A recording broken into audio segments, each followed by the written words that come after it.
Yeah. So I was born with a genetic skin condition that infects me externally and internally, which it has done for the last 19 years. I was born with this condition, so it affects every aspect of my life.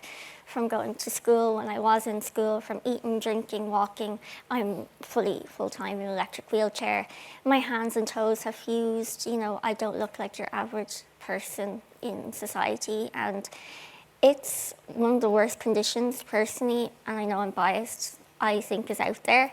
And I wouldn't wish this upon my worst enemy. It's a living hell, and it's the only way I can describe it. Yeah, that's brutal honesty to it, because we spoke when were you 8, 9 years old? I was 8 years old. I was sitting over there. You were, yeah. And you know, you remember you describing the amount of bandaging that you have to do, the amount of time it takes to do that, and you know, since you were 8, that's 11 years that you've been kind of coming in and out of our lives on TV and radio.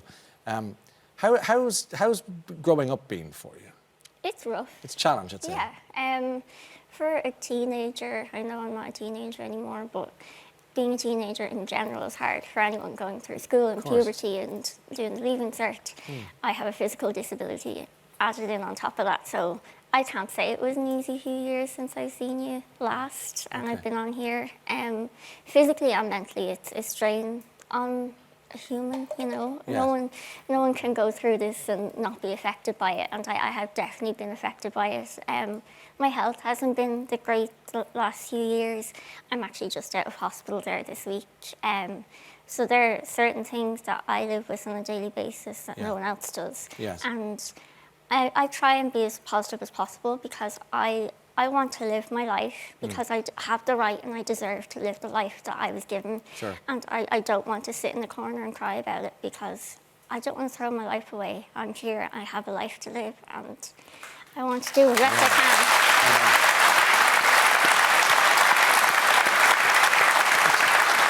can. I know before we say goodbye to you both, you have a favour to ask of the Irish people, speaking of which. Who wants to go on this one? You go first. Claudia, okay, thank you. What do you want to ask?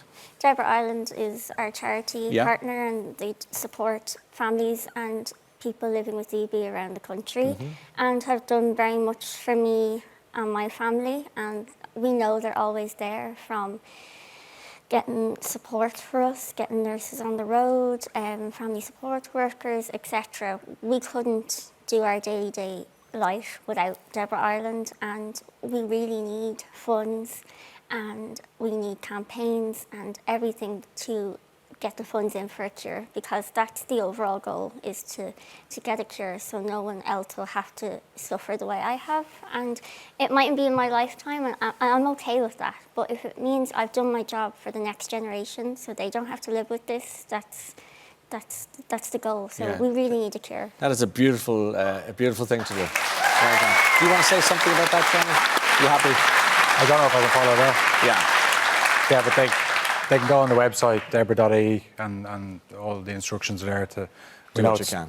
Tough times, the cost of living and all those things going on. You know, you can't donate to everything, but it is an incredible charity, and it goes to a worthwhile cause. What a great advocate we have here, Claudia, and what a decent person you are for taking the time out to do it as well. Two lovely people. It's great to see you both. To your families, thanks for being here tonight. Thank you, Johnny and Claudia. Well done. Okay. And as you heard Johnny and Claudia there, they're here tonight really to ask for your help, if you can, to raise much needed funds for DEBRA Ireland, DEBRA. You can see the details on the screen there. It's a desperate thing to have to go through, something that nobody should. So if you feel like you have the capacity to donate tonight, it would be very decent if you could do so at debra.ie.